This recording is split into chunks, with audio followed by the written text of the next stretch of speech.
بەڕێزان جارێکتە سڵاوتان لەوێت کاژۆن تۆ قسەکان تەواو نەکرد پێم بڕیت فەرموو. بەڵێ من ویستم باز لە کێشەکانی ناویەکێتیکەم ئەو کێشانەی کە لە بە سەرچاو ئەو کێشانەی کە لە ناو یەکێتی وای کردو یەکێتی تەرخان بێ لە جیاتیەوەی کە ململانەی لەگەڵ پارتیا بکە یەکێتی لە جیاتیەوەی کە دروشمەکەی خۆی کە لەسەر مەسلەی جێڕانەوەی دەسوور بۆ ناو پەرلەمانی کوردستان لە جیاتیەوەی یەکێتی خەریکی ئەم ململانێ سەختە بێ بۆ جێڕانەوەی مەسلەی دەسوور کە بەڕێی من بەردی یەکەمی بناغی هەرێمێکی دروست و هەرێمێکی دیموکرات ئەڕەخسێنێ یەکێتی تەرخان کرد بۆ ئەوەی کە شەڕی بینی خۆیان بکەن لەگەڵ ئەوەیشە زیانەکانی یەکێتی بەس ئەوە نییە کە هێزێکی دیموکرات تەواو متەبێ هێزەکانی تریش بە هەماشیەوە کە تۆ هێزێکی گەورە بەرامبەر پارتی دێت متیەکەی هێزەکانی تریش ئەو ئیرادەیان نیە کە بتوان لە چاو لەم بکەن و بە هەماشیەوە ئەم دەست پێشخەر بێ ئەوان پشتیوانی بکەن یەک خاڵی تر کە بە کورتی بە دەسانیە گەمێ بڕم ئەوژەوەیە یەکێتی نیشتیمانی کوردستان کە ئێستا لە 32 کە 34 کەس لە ناو سەرکردایەتی و مەکتەبی سیاسیا بڕیاری لێن ئەبێ ئەویان لەبەر چاو بێ کە 850,900 کەس دەنگی داوە بە یەکێتی نیشتیمانی کوردستان هەتا ئەمڕۆ ئارامیان گرتووە دانیان بە خۆیان ناگرتووە لەمە دوادان بە خۆیانە ناگرن ئەگەر ئەم ئەندامانی سەرکردایەتی بە پرۆسەیەکی گشتیە بڕوا هەڵبژارنەکەیان لە حاڵی حازرە ئەوەندە نیگەرانی لە ئاسی کۆمەڵێکی زۆریان هەمویان نا کۆمەڵێک نیگەرانی دروست بۆ ڕەنگە نیوەیان دەرنەچنەوە بۆ مەکتەبی سیاسی و سەرکردایەتی بۆیە بێ لێ ئێستاە هەڵوەستەیە بکەن و دیسانەوە بەنە بەو سیاسەتەیە بچنەوە بگەڕێنەوە بۆ شتە جەوهریەکان کە بەڕێی من جەوهری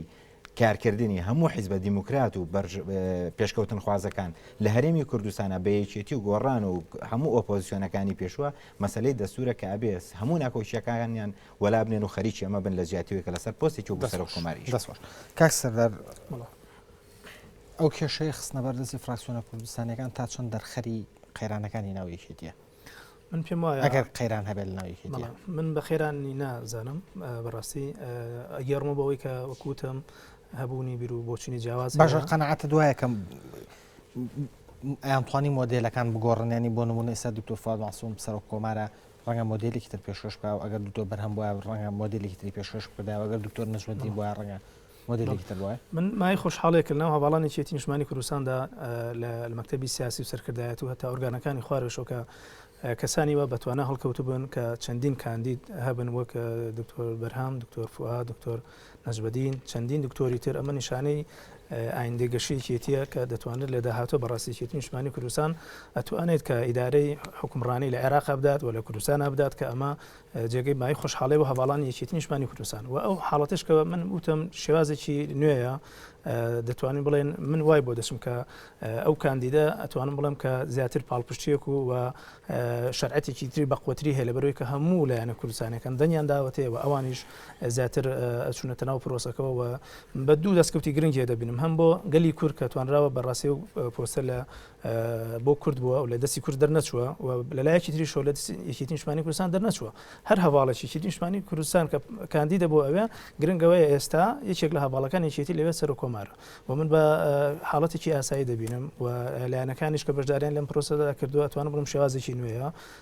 زۆر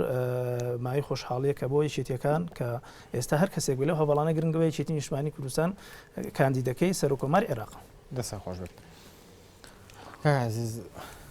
کاک ئەحمەد جارێکە ژختی لەسەر ئەوە کردوانێکە شک لە ناوی یەکێتیە بە ناوی قەیرانەوە نییە ئەگەر ئەمە نەبێت ئەوەی کە ڕۆژانە ئێمە لە تۆڕە کۆمەڵایەتەکان ئەیبینین ئەوانەی لە زاری بەشێک لە ڕۆژنامە نووسان و بەشێک لە ڕۆشنبیران و ئەیبینین زۆرێک لە هەستکردن بە غوبنە بە تایبەتیش لە دوای دیاریکردنی کاندیدی پۆستی سەر و کۆمارەوە ئەمانە سەرەداویەکی بەسن بۆ ئەوەی کە تێبگەین لەوەی ڕەنگە ئەمە بەرەو کێشێکی قوڵتر هەنگاو بنێ خۆی من تەسەورەکەم زۆربەی هێزە کوردەکان قەیرانی قوڵیان هەیە ینی قەیرانی قوڵ ناو پارتیا هەیە بەڵام دەرناکەوێت قەیرانی قوڵە ناو زوتنەوەی گۆڕانە هەیە باشە بۆ قەیرانی ناو پارتیا سیستمێک هەیە ینی سلانی کەم بنەماڵەیە حکومیتیاکەن ناوی چیتە بەردەوام جیاوازی هەبووە ناڵم بیرۆ جیاوازی لە ساڵی 76 کە دامەزرێ لەسەر جیاوازی دامەزرێ بەڵام خاڵێکی تر کە زۆر گرنگم دوو هاوڕێژمان تەکی دەکەنەوە ئەوەیە کە ینی بەجددی ئەم وبەرانە کۆمەکرد ناکە ینی تۆ ئەندامێکی مەکتەبی سیاسی لە دەرەوەی مەکتەبی سیاسی چۆ تەقدیمی کردووە بۆی عەرەبەکان دەنگی بێنە سەر کۆمار ئەمە تەبیعیە وڵی لە وڵاتێکی دنیای مەتەبیعی نیە و لە هیچ حیزبێکی دنیای مەتەبیعی نیە برادێکی مەکتەبی سیاسی تۆ تەقدیمی کردووە بەبێ ئەوەی سیڤەکەی بگاتە مەکتەبی سیاسی خۆی بەتەنیا تۆ تەقدیمی کردووە لە بەغدا تەقدیمی کە ئەمە چ مۆدێلێکە ینی بەزدی ئەم بەڕهێنانەوەی زۆر خراپە بڵێ هێزێکم هەیە ئەم هێزا پێرفێکتە پێش جیابوونەوەی گزتنەوەی گۆڕانەوە بزانم ئەم کەناڵی ئەنارتینەوە کەناڵەکانی قسەمانە کرد بەردەوام قسە لەسەر ئەو دۆخا کرا کە یەکێتی نیشتیمانی هیچ شێشەیەشی نییە 2001 باڵێکی 15 ئەندامی مەکتەبی سیاسی سەرکرداتی جیابوونەوە لێ ئەزانی تۆ لە ئاستی میدیایی قەیرانی قورت هەیە لە ئاستی ڕێخستنا قەیرانی قورت هەیە لە ئاستی بڕیاردانە کاکە تۆ معقولێت تۆ پۆستێکت بۆ یەک لای نەکرێت تۆ بچی لە هەولێر کۆبیتەوە لە مەکتەبی سیاسی هەردوو لایەک لای قسەی کاک سەرداریش بەشێک لە ڕاستیتیانیە کە ئێستا سەر کۆماری ئێستا قۆتێکی گەورەتری لە پشتەکە قۆتێکی گەورە نیە زانی باشە با پێ بڵێن کەسێنەکو مام زلال کاریزمایشی گەورە نەبوون لە عێراق چی گوزەرە جگە لە ماڵوێرانی یەک جگە لە تۆی وەکو حیزبێکی عراقی ناسان تۆی وەکو لە حزبێ ناسان کە خەونی شاعیرانەیە و پارتی کردە حیزبێکی بەتەڵ لە ساحەکەیە زانی یەکێتی نیشتیمانی کوردستان وەکو حیزبێکی یەکەمی ساحی سیاسی کوردی و ئێستا بۆ بەسێم ئەگەر ئاوا بڕۆم تەسەورەکەم بکوێتە دوای یەکگرتووی ئیسلامی و ئەگەر بەم نەمەتە لەسەر ئاسی باشووری کوردستان دووەمە زانی قسەکە لەسەر ئەمەنیە لەسەر هەرێمی کوردستانیان کوردستانەکەی بە سێ محافەزەوە کوردستان پێک ناتوە لە سێ مەسەلەکە ئەمەنیە تۆ ئەمە زۆر برادرانی گۆڕانیش ئەمانە وت ئەمە لەسەر ئاستی ناوچەکان ئەوە نەمان هەیە ئەزانی ئەم بەڕهێنانەوەی باش نییە پێمان وایە تۆ یەکگرتووی ئیسلامی هێزێکی وەکو یەکێتی نیشتیمانی کوردستان یەکەمی ساحەی سیاسی کوردی بووە ئێستا لە ئاستی بڕیاردانە بەردەستی نییە کاکە کۆمەڵی مەکتەبی سیاسی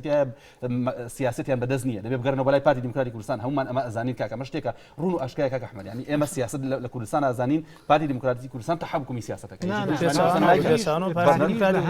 ئەگەڕێتەوە لە بەرەوەی لە چیە پارتی گەڕێتەوە بۆ یەکێتی لەدایان شێشەیە پارتی گەڕاوەتەوە بۆ یەکێتی لە کێشەی مەسلەی خەندەق هەمیشە یەکێتی دژی خەندەق بۆ پارتی زۆر زەختی کرد لە یەکێتی کە یەکێتی بێتە ژێرە بارە یەکێتی نەچۆ ژێرە بارە لە ژێر زەختی یەکێتیە دەواازەکان کرایەوە کوردەکانی ڕۆژاوە هاتنە ئەمدی و کاکە ینی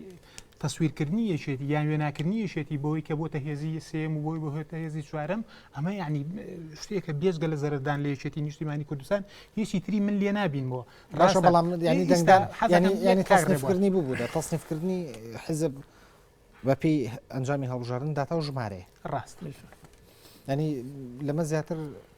کەس ناتوانێت تەسمیە بڕاشە داتا و ژمارەکان تەسمیە ڕاشە لە هەڵبژاردننی هەرێمی کوردستانە بە پەرلەمانی کوردستان یەکێتی بۆ بەهێزی سێم ڕاستە لاریمان نییە و احترافشمان بۆ واقع سیاسی کردو بەڵامی لە هەڵبژاردننی سی چوارەیەکێتی بوو بەهێزی سەنم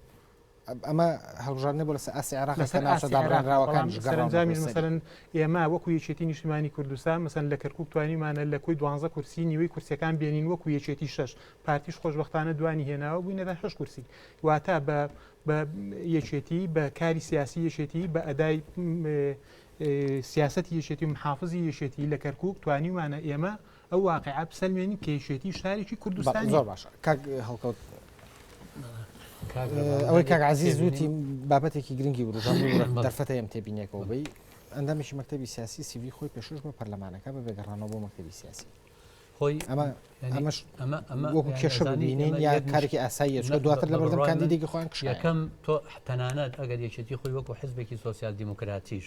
حسێب بکە و لە دانیمار حزبی سۆسیال دیموکرات حکومڕانی کردووە من لەو وڵاتە بووم بە تاریخی ئەو وڵاتە نەمبینیوە کاندیدێ بڕوا خۆی بەدەر لە ئێرادەی حیزبەکەی و قسەکردن لەگەڵ حیزبەکەی خۆی بۆ پۆستێکی دیاریکرا و دیاری بکە ئێمە ئەگەر یەکێتی نیشتیمانی و کادرەکان ئەتانەوە یەکێتی نیشتیمانی لەو گرفتە ڕزگاری بێ کاتی ئەوە هاتووە زۆر بە سەراحەت لەگەڵ خۆدوان و دیالۆگ دەست پێ بکە یعنی لەگەڵ خۆدوان وەک یەکێتی دیالۆگ لە ناو یەکێتیە چونکە کۆمەڵە هێمایەکەیە یەکەم بۆ نمونە نەگرتنی کۆنگرە نەگرتنی کۆنگری یەکێتی لە قۆناغی پێشودا اینجا ئەمەیان دواخستنی بەم شێوازە وەخستنەوەی دەیان مناقەشات کە لە تۆڕی کۆمەڵایەتەکانە ئێمە بینیومانە لە نووسینەکانە بینیومانە باش نییە کاتێک کۆنگرە دوا دەخرێ یا ڕوتێکی ناو یەکێتی ئەم کۆنگرەیە دوا بخە ئەو بیر لەوە ناکاتەوە کە ئەمە لەو سەرەوە نەتیجەکەی بە ئاراستەی خراپ لە دژی یەکێتی ئەشکێتەوە واتەمە قەیرانە قەیرانی دکتۆر نەجمەدین قەیرانی ئازاد جوندیانی کاتێ دێتە دەرەوە مەسەرەن بە شێوازی قسە دەکا قەیرانی ئەوەی کە لە هێزە بڵێن ڕۆژنامە و ڕۆژنامەگەری سێبەردا هەر یەکێ لە ئەندامانی بەرهەم پیرۆزبایی ناکە لە فوار مەعسوومارەوە شتێکی ڕوون و ئاشکرایە ناڵە پیرۆزت بێت کە تۆ بووی بەسەر کۆمەڵ قەیرانەکان لەکوێوە دەست پێکە من نمونە دەدەمێت لە کابینەی شەشە ئەوەندەی کادرەکانی یەکێتی خودی یەکێتی محاربەی دکتۆر بەرهەمیان کردوەندە پارتی دیموکرات محاربەی نەکرد ئەمە نیشانەی قەیرانی ناوێکێتێکاکی خۆم خۆ پەیوەندی بە دکتۆر بەرهەمەوە نییە ئەوەندەی لە دوای ئەو قەیرانانە هاتە پێشەوە ئێمە ئەبێ قەناعەت بە یەک شت بکەین یەکێک لەو شتانە مام جەلال وەکو برادران باسییان کرد هێزی یەکانگیری ناو یەکێتی نیشتیمانی بوو مام جەلال نەخۆشکە و کە نەخۆشکە و یەکێتی نیشتیمانی ئەبێ بیر لەوە بکاتەوە کە مام جەلال باوکی گەورەیە مام جەلال سکرتێری یەکێتی نیشتیمانی و دامەزرێنەری یەکێتیە بەڵام بۆ ڕێزلان لە چالاکی و خەبات و تێکۆشان و قوربانیدانی مام جەلال پێویستە یەکێتی نیشتیمانی باش ڕابگیرێ پێویستە گەشە بکە پێویستە بە ئاڕاستەیەکا بچێتە پێشەوە خۆ ناکرێت تۆ بەردەوام چاوەڕێی بە ڕێز مام جەلال بیستە ئەو ناساغە یعنی ئەبێ کادرەکانی یەکێتی ئەو ئەرکەی سەرشانی مام جەلالی هەڵگرن بۆ یەکێتی نیشتیمانی چاکەن بەڵام لە بری ئەوەی ئەمە بکەن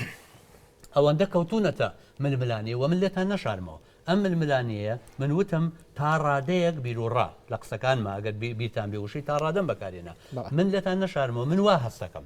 لەوانەیە بەڵگەم پێ نەبێ بەڵام وەکو هەستی خۆم ئەوەندەی هەستەکەم ئەمە شەڕە لەسەر مەساڵح و هەژمون و تێگەی سامان و دارایی ئەوەندە شەڕ نیە لەسەر سەرمایە ڕەمزەکانی یەکێتی نیشتیمانی من خۆم کادری کۆنی یەکێتی نیشتیمانیم لە 85 جوازمێنەوە بەڵام ئەم یەکێتی نیشتیمانیە گوناحە کادرەکانی مەکتەبی سیاسی و سەرکردایەتی بیکەنە قوربانی هەندێ بەرژەوەندی بچووک یا هەندێ دەسەڵاتی بچووک کە لە سەردەمێکا یەکێتی دەستی بە خەبات کردەوە کە لە کوردستانە یەکێ نەبوو باسی کوردایەتی بکە زۆر سپاس کاک ژوان قۆناغی لە خۆ دوانەوەی کاک هەڵکەوت باسی کرد خۆدواندن بە خۆدا بڵم ئەمە لە ناوی شێتیا دەستی پێ کردو ئێستا هەڵبژاردن تەواو بوو پۆستەکان یەکلا کرانەوە لە ڕاستیە تۆ لە بەردەمانەوە دانپیانان بەو کێشانەی کە لە ناوی چێتیا پێما بێ بەشێکە لە چاکەی بەس چاکەکردن لەگەڵ یەکێتیە یەکێتی نیشتیمانی کوردستان دوو ڕۆژ لەمە پێش لێپشاوی دەستەی کارژێڕێڵە بەڵێ ناکۆچی هەیە و کێشە هەیە و ململانی هەیە کە بەڕاستی من بەلای منەوە نەبوونی کێشە لە حیزبێکە حیزب بە ئاقاری وەکو پارتی بوو نەبات کە من نتوانم ململانێ و ڕای ئازاد هەبێ لە ناو حیزبەکەمایەکەواتە ئەچمە بن بە پارتی یا بن بە حیزبێکی تر کە ڕێی جیاوازی تیانە بێت تاگڕەوی تیابێ مانای وایە ململانێن لە ناو مەکتەبی سیاسیە بەڵام چۆنیەتی بەڕێوەبردن و ئیدارەکردنی ئەم ململانیانە سەختە لە ناو یەکێتیە ململانەکان چۆن ئەکرێ ئایا لەسەر ئەوەیە یەکێتی بە چه ئاڕاستەیەکا بڕوە بەرەو لیبراڵەتی زیاتر یا خود بەرەو داخران بڕوە ئەگەر لەسەر ئەمە بێ ئێمە هەمومان قبوڵمانەکە ململانەیە تون تریش بڕێ بەڵام کێشەکەوەی ئەم ململانەیە لەسەر ئەمە نیە ململانەکە وەکو سەرەتاژ من وتم بە دەرەوەی کاگەڵکەوت بێڵێ ململانەکە لەسەرەوەی هەمووی ببێ بە مام جەلال وەکو پێگا لەسەر ئەوە نییە کە یەکێک هەبێ لە ناو یەکێتیە ڕۆڵی مام جەلال بژێڕێت یەکێ واتە نەبوونی هێڵی ناوەندە لە نێوان ئەم بیر و ڕاجیاواز و ئەم فکرە جیاوازانەی کە لە ناوێشێتی کە بەڕاستی ئەمە زەرێکی گەورەی دوورتری کردەوتی ئەمە سڕع لەسەر مەساڵح و لەسەر بەرژەوەندی ڕاستیەکەی هەموو حیزبێک مەساڵحی تایە هەرکایی سیاسی و هەروە حکومڕانی بۆ خۆی مەساڵحی تیا بۆ حیزبەکان کەس ناتوانێتەوە بشارێتەوە شوورەیش نییە بەڕاستی لەسەر مەسلحەت و لەسەرەوە بڵێ چێ دەسەڵاتچکە ئەگەر بۆن منە کاک عزیز دەسەڵاتدار بێ لەناو ئەم ژوورای ڕەنگە گفتوگۆکە بە عقارێکی ترابەرێ من دەسەڵاتدارم ڕەنگە بە عقارێکی ترابی بم بۆیە ئەمە مەساڵح لە هەموو کایەکی مەساڵحی شخصی مەبەستم مەساڵحی مالی بەڵێ مەساڵح لە هەموو کایەکانە بۆیە بە بەڵام یەک شدەمێ لەسەرەوەی کاگەڵکەوت کاڵێ ئەوەندە یەکێتی دژایەتی کاک بەرهەمی کرد ئەوەندە دژایەتی پارتی دژایەتی نەکەوانە بوو هەر برادرانی پارتی بوون چون زانکۆیان داخست چون وەزارەتی خوێندنی باڵیان تەماتەباران کرد نازانچیان کرد ئەخسەن یەکێتی نیشتیمانی کوردستان ڕێگری لێ نەکرد بگرە لە من بە کادری مەکتەبی ڕێکخراوە دیموکراتیەکان و کاتە بەڕێز کاک بەرهەم 6 دانەمان بودجە و نەسرەی هەموو مەکتەبەکانی یەکێتی بڕی یەک کادری یەکێتی نیشتیمانی کوردستان دەنگێکی لێوە هات بە بەسەر چاو یەک شتانود ئێوە بەردەوام باسی تۆڕە کۆمەڵایەتیەکان و نازام جادۆشەکانەکەم بەڕاستی ئەسەر لە جادەی مەولەوی لە پاڵاسەوە هەتاوەکو سجن پڕیکەوە پڕیسی هزار کەس بوو من ئەمە گەورەکردنی کێشەکانیشی تایە بەڕاستی ئەم کێشانە بەڵام ئەخیر شت کامێ بێڵم ئەو ژەوەیە یەکێتی نیشتیمانی کوردستان بە قەیرانێکی باشە ئاڕوا کە قەیرانەکەی ئەوە نیە بشارێتەوە کێشە ناکۆچی ململانێ ڕایی جیاواز فکری جیاواز هەیە هەموو ئەمان لە ناوی چێتێ بەڵام پێم وایە ئەمە خۆی وەکو چۆن بڵێ جنگل خواردنیە کە بۆ ئەوەی کە یەکێتی بەرەو ئاقارێکی دروستتا بڕوە یەکێتی بەرەو یەک ئاڕاستی ڕێک بڕە بۆی کە حیزبێکی تۆکمە و بەهێز دروست بێت و پێم وایە ئەمە سەرەتایەکی زۆر کاک سەردار وەکو دوا پرسیار لە جەناب دوا قسەی خۆشتم پێ بڵێ لەم قۆناغای کۆنگرە چارەسەری کێشەی ناو یەکێتیەکە دیارە هەر کادری یەکێتی ئەوە هیچ قسەتان کردو لەسەرەوەی کە کاتی ئەوەیە کۆنگرە بەسن دیارە هەموو حیزبێک بەرنامە و پرۆگرامی خۆی هەیە بۆ ئایندەی خۆی بۆ کاری سیاسی خۆی دیارە چێتی نیشتمانی کوردستانیش وەکو هەم حیزبێکی تری سیاسی هەر کات و وەختێک کە گونجاو بێت بۆ بەستنی کۆنگرە دیارە مەکتەبی سیاسی و سەرکردایەتی بڕاری لێ دەدات و لەگەڵ ئەوەشدا من بۆ ئەم حاڵەتی کە باز دەکرێت کۆنگرە بۆ ئەمە بە زەرور نازانم بەڵام بۆ نوێبوونەوەی یەکێتی نیشتمانی کوردستان بۆ گەشەکردنی بۆ هێنانە پێشەوەی خوێنی تازە بە کەسی بتوانە گەنجی بتوانە بۆ ئۆرگانەکانی یەکێتی نیشتمانی کوردستان مەکتەبی سیاسی بۆ سەرکردایەتی بڵێ گرنگە بۆ یەکێتی نیشتمانی کوردستان کار بکات بۆ داهاتوو بەڵام نەک لەبەر ئەم حاڵەتی کە هەیە چونکە بکوتم حاڵەتێکی ئاسایی و تەندروستە و شێوازێکی نوێ ئەیبینمەوە دەسە خۆش سپاسەکەم کاکعزیز کاتم زۆر کەم ماوەتوانم سەر و یەک دەقەتان بمێ بۆ دو قسەی خۆتان بەڵێ بە 2000 ئێمە قسە لەسەر هێزێک دەکەین کە برینی هەیە لەگەڵ ناو خۆیان قەیرانی هەیە لە ناو خۆیان ناتوانرێم قەیرانە بشاردێتم برینانە بشاردێتەوە ئێستا هێزە پێویستی بێ بە میدیای خۆیان بچێتەوە میدیایشی لاوازیە پێویستی بێ بە ڕێخستنی خۆیان بچێتەوە ئەم هێزە پێویستی بەوەیە کە کۆنگرێک پەستێلانی کەم چکە ئەگەر دەسەڵاتیش بدرێت بە مەکتەبی سیاسی هیچ شەرعیەتێکی نیە لە ئێستا چکە کۆنگرەی نەکردووە لەبەرەوە بە بڕای من بۆی ئەمە حیزب بێتە حیزبێکی کاریگەر ئەبێ برینەکانی خۆی ببینێ ئەبێ واقعەکە بە باشی بخوێنێتەوە ئەبێ نیگەرانەکانیش بخوێنێتەوە نابێ برینەکانیش بشارێتەوە و هەڵەیە ئەگەر گەنجێکی یەکێتی نیشتیمانی کوردستان پێوا بێ قەیرانی تێدا نیە بە بێگومان قەیرانە ناو ئەم هێزە و لە هەموو هێزەکانی تریشا هەیە بێگومان ئەمە ناڵم لەمێنێ بەڵام هی یەکێتی برینەکانی دیارە بەڕاستی دەسە خۆش کاکەڵکەوت من پێم وایە ئەو قسانەی پێشوم دووبارە ناکەمەوە بەڵام ئەگەر یەکێتی نیشتیمانی وەکو هێزێکی بەهێز دەسەڵاتی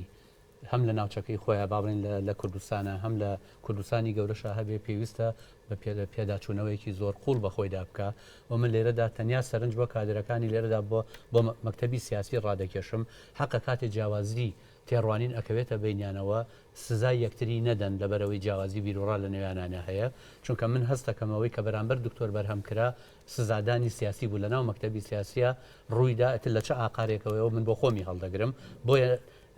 ئەوەی کە لە بەغا ڕوویدا لە لیژنەی هاوپەیمانیا بڕیارەکانیان لەسەرەوە بۆهاتۆتە خوارەوە و ئەوان ئەو دەنگدانیان بەپێی بڕیارەکانی سەروی حیزبەکانی خۆیان جێبەجێ کردو بەڵێ کاک ئەحمەد تعلیقی لەسەر قسەکەی کاکەڵکەوت من ئەگەر پێم وابێ باڵێکی ناو مەکتەبی سیاسی سزای سیاسی لەسەر دکتۆر بەرهەمدا توانی بێتی هەژمونی خۆی بەسەر فراکسیۆنە کوردستانیەکانە سەپاندوێ من پێم وایە ئەمە باڵێکی زۆر گەورەوێ و جێگای تەقدیر و شانازیە و کەواتەیەکێتی هێزێکی گەورەیە بۆ یەتوانیوێتی ئەم شتانە بکە بەڵام من بە پێچەوانەوە نەقەدری سیاسیە بینم نەهیز پرۆسەیەکی هەڵبژاردن بووە دوو کەفا چوونەتە ناو ئەم پرۆسەیەوە سەرنجام بەڕێزێکیان دەرچوو و کاک بەرهەمیش خۆی هەستاوە لە ناو دانیشتەکەی پیرۆزبایی لێ کردو ڕۆژی دوای شاتوەتەوە ناو سلێمانی لە بازار و توێتی ئێمە کاروبارێکی ناوخۆی ئێمە لە ناو حیزب باسی لیەکەین نەک لە سەرجادە دەست خۆش کاک ژوان وەکو داوتی خۆت ڕاستەکەی من هەر تاقیب لەسەر و برادە من پێم وایە یەکێتی نیشتیمانی کوردستانی هێزێک نییە بە ململانیان فوتی ئەم ململانیانە زیاتر تۆکمەیەکە بەڵام بۆ کاتێکی درێژتریش بەردەوامە بێ بۆیە لە ئێستەوە خۆمان بۆ هەڵ نەخەڵەتین کە یەکێتی بەمە بەشە و ڕۆژێکم کێشانی کۆتاییە ماوەیەکی درێژتریش ئەم کێشانە بەڵام سەرنجام کێشانەی یەکێتی تۆکمەترەکە بە پێچەوانەی هەم کاک ئەحمەد و هەم کاگەڵکەوتەوە پێم وایە ئەو دوو برادەرە هەروەها هەموو ئەوانەی کە ئەو